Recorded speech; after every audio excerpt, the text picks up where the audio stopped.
Hey everyone, just a quick reminder. Only about 25% of you watching are subscribed to the channel. If you're enjoying the content, hitting that subscribe button would really help the channel grow. And while you're at it, smash that like button too. It helps a ton, and lets me know you're enjoying the content. Thanks for being here, and let's dive into the story. The road stretched endlessly under the dim glow of the setting sun, the asphalt humming beneath the tires as our car cruised down the highway. It was the first real day of summer break, and the five of us, me, Nate, Sam, Jordan, and Emily, were headed home after finishing our sophomore year of college. The car smelled like a mixture of stale fast food and cheap air freshener, windows cracked to let in the warm evening air. Nate was driving, his fingers drumming on the steering wheel in time with the music blasting from the stereo. Sam sat in the passenger seat, eyes glued to his phone, while Jordan and Emily were in the back, arguing about which gas station snacks were the best. I was wedged between them, half listening, half scrolling through social media, waiting for something interesting to break the monotony of the road. "Dude, nobody actually likes gas station sushi," Jordan scoffed, tearing open a bag of beef jerky. "That's just a gamble on food poisoning." Emily rolled her eyes, popping a sour gummy into her mouth. "Oh, and jerky's gourmet cuisine? At least my snacks don't taste like dog treats." Jerky is a survival essential," Jordan shot back. "You ever seen those apocalypse movies? Nobody's out here hoarding Swedish fish, Em." Nate snorted, adjusting his rearview mirror. "If the apocalypse happens, I hope to God I'm not stuck with you losers." We all laughed, but the moment was cut short by a sharp, high-pitched beep from the car's radio. The music cut off instantly, the sound grating against my ears. A second later, a robotic voice crackled through the speakers. An emergency alert. "This is a national emergency broadcast, effective immediately. Do not look at the sky. Remain inside, cover all windows, and do not attempt to engage with anyone who does. This is not a test." Silence settled over the car, thick and suffocating. "The hell?" Sam muttered, locking his phone and glancing at Nate. "Is this like some government drill or something?" Nate tapped the screen on the car's dash, trying to get the music back on, but it was stuck on the warning. The voice repeated the message, slower this time, as if emphasizing every word. "Effective immediately. Do not look at the sky." A chill ran down my spine. "Dude, what the hell does that even mean?" Jordan asked. Shifting in his seat, Emily leaned forward, her brows furrowed. "It has to be a prank, right? Like one of those fake alert hacks people do?" Sam glanced at his phone, his expression tightening. "It's not just the radio. Look." I pulled my own phone out and saw the same message plastered across every screen. A push notification at the top of my screen read, "Emergency alert, do not look at the sky." "This is so stupid," Nate grumbled. "How the hell are we supposed to not look at the sky? We're literally on an open highway." He gestured around, and I realized he was right. We were in the middle of nowhere, endless fields on either side, the sky stretching out above us in every direction. There were no buildings, no tunnels, no cover. Just us, the road, and the sky. "Just don't look straight up, I guess," Jordan said, but his voice had lost its usual cocky edge. We drove in tense silence for another minute, the radio still looping the same warning. I tried to ignore the growing pressure in my chest, but something about the way the message kept repeating, the way the voice almost sounded strained, made my stomach twist. Then, a car passed us on the opposite side of the highway, going way too fast. I barely caught a glimpse of the driver, but in the passenger seat, a woman was pressed up against the window, her face contorted in pure terror. She was screaming, her hands clawing at the glass. Her mouth was moving, but I couldn't hear her words. As they sped past, I caught just a few. "Don't look up." The car disappeared over the hill ahead, leaving us in stunned silence. Emily's breathing hitched. "Did you see that?" "What the hell is going on?" Sam asked, voice low. Nate's grip on the wheel tightened, his knuckles white. "Maybe it's some kind of mass panic? Like one of those false alarms? Remember that missile scare in Hawaii?" "Yeah, except people aren't usually screaming in terror over a mistake," I muttered, trying to keep my voice steady. Ahead, the sky was darkening, stars beginning to poke through the last remnants of daylight. It should have been beautiful, but suddenly it felt like a trap, like something was waiting up there. Jordan turned in his seat, looking out the back window. "I don't know, guys. I think..." A new sound interrupted him. The radio cut out. The static buzzed. Then, in the same robotic monotone, a new message played. "If you have already looked, it is too late." No one spoke. No one moved. The car rolled on, and in the rearview mirror, I saw something shift in the darkness above us. Nobody said a word. The only sound was the low hum of the tires against the road and the rhythmic beat of my pulse hammering in my ears. The words on the radio kept looping, that same cold, robotic voice repeating, "If you have already looked, it is too late." Jordan had turned around to look out the back window. The moment that message played, he froze, his body rigid like someone had pressed pause on him. "Jordan," I said, barely above a whisper, "what are you looking at?" No response. Emily nudged him, her voice sharp with unease. "Dude, stop screwing around." Jordan's breathing was slow, too slow, like he was concentrating on something that the rest of us couldn't see. Then, without warning, he exhaled this long, shaky breath and muttered, "There's something wrong with the stars." That was all he said. That was all he needed to say. Every hair on my body stood up. A deep, primal fear settled in my gut, a fear I didn't understand but knew was right. I didn't even glance toward the window. I wasn't about to test this warning.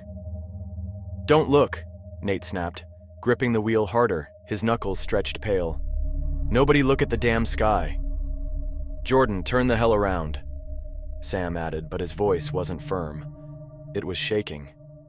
Jordan didn't move at first, and I was about to reach out, grab him by the hoodie, and yank him back when a car blasted past us on the left, cutting across the solid yellow line, swerving violently. Nate swore, jerking the wheel just in time to avoid a collision.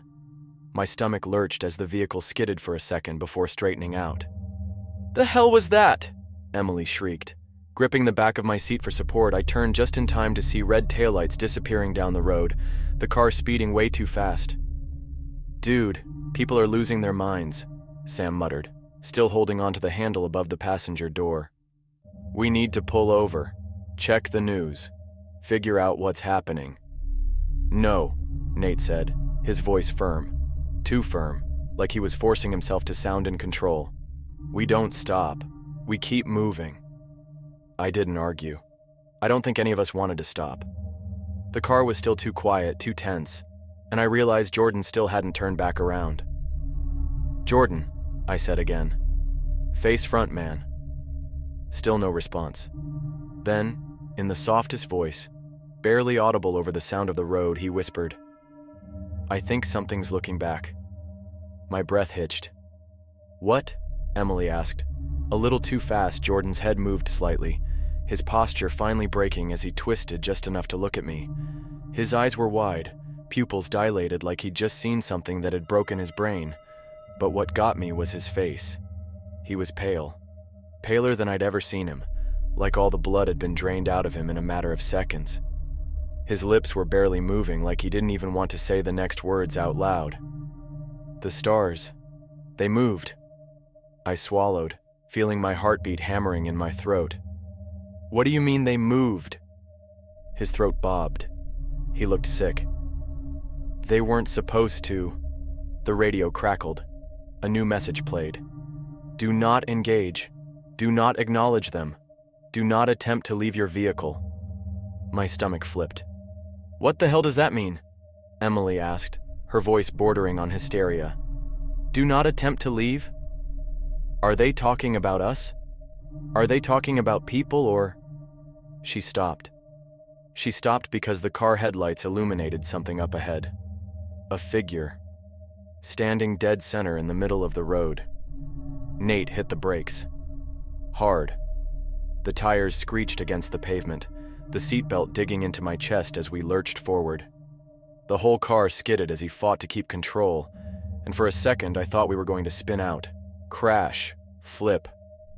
But somehow, we stopped. And the thing in the road didn't move. It was standing directly in front of the headlights, a dark, human-like shape, motionless in the blinding white beams. Nobody spoke. Nobody breathed. It didn't move. It didn't flinch. I reached forward, fumbling for the lock button, my brain screaming that we weren't safe, that the doors needed to be locked, that something was wrong. Then Jordan made a sound, a small, broken gasp. I turned. His face was drained of color. His hand was trembling. His mouth opened, and in the smallest, most terrified voice I've ever heard from him, he whispered, "That was me." Nobody moved. Nobody spoke. The world outside was dead silent, the kind of silence that makes your ears ring because your brain is trying to fill the empty space with something. Anything. But there was nothing. Just the car. Just the road. And the figure standing in our headlights. Jordan's breath came in short, panicked bursts, his body pressed so far back into the seat that it looked like he was trying to disappear into it. My hands were gripping my knees, nails digging into my jeans so hard I thought they might rip. The figure in the road hadn't moved an inch, but it was him. Not just someone who looked like him. Not just some random person in the dark. It was Jordan. Same messy hair, same hoodie, same worn-down sneakers. And then, it took a step forward. Jordan made a small, choked noise, his hands pressing against the dashboard like he wanted to push himself further away. "Don't," Sam said sharply. "Don't make a sound," Emily whimpered. She covered her mouth with both hands, her body trembling against the seat. Nate's grip on the steering wheel was so tight his knuckles looked ready to split open. His jaw was locked, his eyes focused, staring ahead like he was willing himself not to blink. The figure took another step. Closer. I don't know why, but I felt it then. The pressure. Like the air had thickened, like something was pressing down on all of us. Something we couldn't see. Something we weren't supposed to feel. My ears popped. My heartbeat thundered in my chest, too loud, too fast. The radio crackled again. A new message. Do not acknowledge them. Do not respond to them. Do not exit your vehicle. A long, awful silence. Then, if you see yourself, you must leave immediately. The breath rushed out of me all at once. I felt lightheaded. "What does that mean?" Emily whispered, her voice shaking. "It means we need to go," Sam muttered. "Now." But Nate wasn't moving. His hands were still on the wheel, his whole body tense, like he was frozen in place. "Nate?" I said. He swallowed hard. His breathing was shaky, shallow, like he was forcing himself not to panic. "We can't just drive through it," he said, voice hoarse. He's right in front of the car." I turned back toward the windshield, heart pounding. Jordan's copy was standing directly in front of the hood now. Close enough that if he moved an inch more, his knees would be pressed against the bumper. His eyes were empty, mouth slightly open. Expression blank, like something was wearing Jordan's body but had never actually been human. Jordan let out a strangled sound and finally turned away from the window, pressing his forehead against the back of the seat in front of him. His hands clenched into fists, his shoulders shaking. "Don't look at it," I told him, voice low. "Don't look anymore." The radio crackled again. Static. And then, "Do not remain in place. Do not remain in place. Do not remain in place." Sam's head jerked up. "That's new." Emily was crying quietly. Not loud, panicked sobs, just slow, shaking breaths and silent tears. "Screw this," Nate muttered. Then before any of us could stop him, he slammed his foot on the gas. The tires screeched. The car lurched forward, straight into the thing wearing Jordan's face. For half a second I expected an impact. Expected the body to crumple over the hood, for the windshield to shatter. But instead, we passed right through it. Like it wasn't even there. Like it had never been there at all. I twisted around, my heart in my throat, my whole body numb with cold. Jordan's copy was still standing in the same spot. Untouched. The headlights were miles away now, swallowed up by the dark, but I could still see him, still make out that blank, empty expression. Then, just as we rounded the next hill, he smiled, and the world glitched. The road skipped. 1 second we were speeding away, the engine roaring beneath us, the white lines on the pavement stretching endlessly. The next we were back at the same gas station we had passed 20 miles ago, parked, motionless, as if we'd never left. The station's neon sign buzzed in the silence. The radio clicked off, and in the distance, a new voice whispered, just loud enough for us to hear, "You can't leave." The car was dead silent. None of us moved. None of us spoke. The gas station ahead was wrong. Not because it looked different. No, everything was exactly the same as the first time we passed it. The flickering neon sign buzzing in the quiet night, the dull glow of the overhead lights, even the way the gas pumps stood like silent sentinels in the empty lot. Exactly the same. Like time had folded over itself. Like we had never left. Emily broke first. "No." The word came out in a choked sob. She shook her head violently, pressing her hands against her temples, rocking slightly in her seat. "No, no, no, this isn't happening. This isn't real." Sam's jaw was tight, his breathing slow and measured like he was trying to keep himself together. Jordan was still slumped forward, face buried in his hands. He hadn't said a word since he saw himself. Nate gripped the wheel so hard I thought it might snap.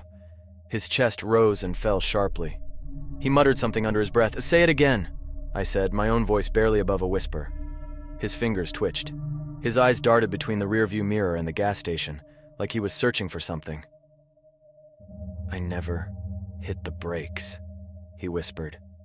The words slid down my spine like ice water. "What?" Sam asked, barely moving. "I never stopped the car," Nate repeated.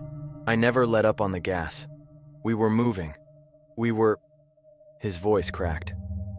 "How the hell are we parked?" I didn't have an answer. None of us did. The night outside felt too still, like we had been dropped into a photograph instead of a real place. Then, a movement.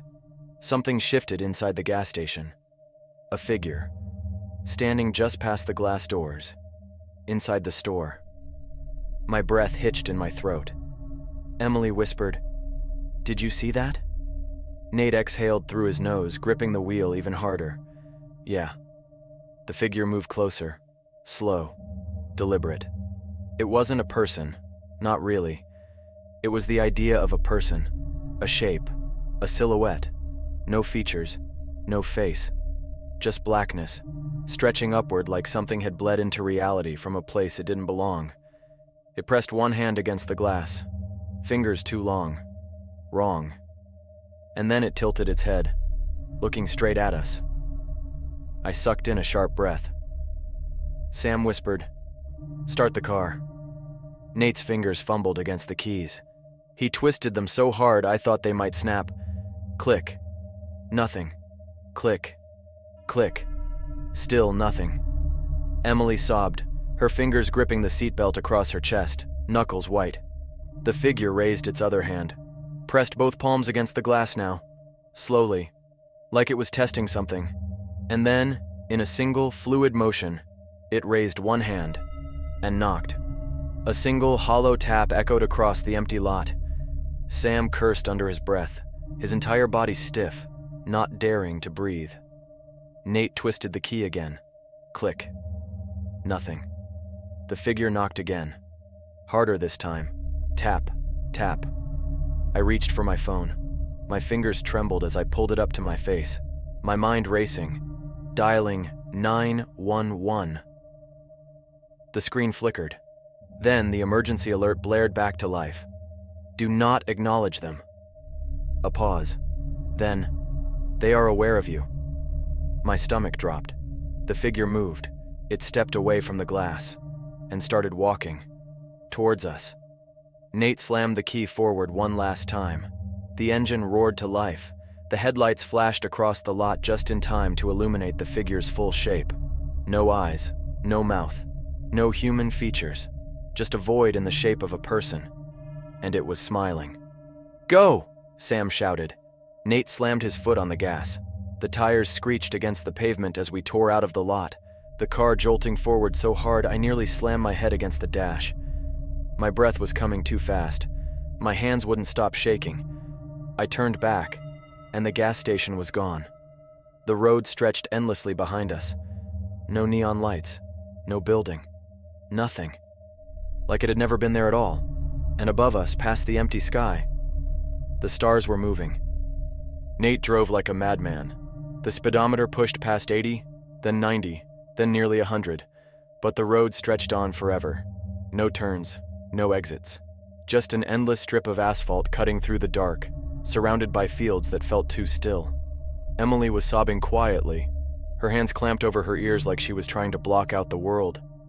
Sam hadn't spoken in minutes, his face pale, his fingers clenched around the handle of the door like he was bracing for a crash that would never come. And Jordan was shaking. His hoodie was pulled tight over his face, his arms locked around his legs. He was whispering something, muttering under his breath, over and over like a prayer. I caught a few words. Wasn't supposed to move. Stars aren't supposed to move. My stomach twisted. The radio was dead silent now. No more messages, no more warnings, just static, soft, distant, like white noise bleeding in from the edge of reality. Then Nate spoke. I think we're stuck. His voice was flat, hollow. Nobody responded. I turned toward him, my heart pounding. What do you mean? He swallowed, grip tightening on the wheel. I've been driving in a straight line for miles. The gas station? Gone. The other cars? Gone. No exits, no landmarks, nothing. It's like... His voice cracked. Like we're the only ones left. Emily whimpered, curling in on herself. Sam exhaled shakily, rubbing a hand over his face. Okay. Maybe we just... missed a turn? Or maybe it's... He trailed off, unable to finish the thought. Nobody believed that. Not after what we had seen. Not after what Jordan had seen. Jordan. I turned to him, my pulse hammering in my throat. Jordan. You saw something earlier. The stars. What was wrong with them? He didn't answer, didn't even move. Jordan. Still nothing. I reached out, grabbed his arm. He flinched so violently I thought he was going to hit me. His face snapped toward mine, wild-eyed, pale, sweat beading down his forehead. His pupils were huge. And then he said something that made my blood turn to ice. They weren't just moving, he whispered, voice hoarse, trembling. They were getting closer. Silence. A thick, awful silence that sank its claws into my chest and would not let go. Sam sucked in a breath. Emily whimpered. Nate shook his head, like if he denied it hard enough, it would stop being true. No, he muttered. That doesn't make sense. Jordan squeezed his eyes shut. His whole body was shaking. They were watching us. A cold dread spilled through my veins. Then, the headlights flickered. I sucked in a sharp breath. Nate cursed under his breath, tapping the dash. What the hell was that? Sam asked, glancing wildly between all of us. I don't know, Nate muttered. I don't know. Then the lights flickered again. A brief moment of total darkness, and when they came back, the road was gone. My stomach lurched. No highway, no asphalt, no fields. Just a void. Endless. Black. Like the world had been erased. Emily screamed. Jordan let out a choked sob. Nate slammed on the brakes, but the car kept moving. We were floating, or falling, or something worse. And above us, the stars were no longer stars. They were eyes. Thousands. Millions.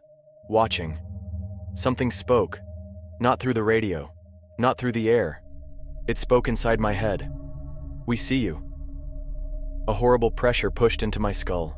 A feeling like something was digging inside me, clawing through my thoughts, peeling them apart like it was searching for something. I couldn't breathe, couldn't move, couldn't think. The others were screaming, but their voices sounded distant. Then, just as suddenly as it had happened, everything snapped back.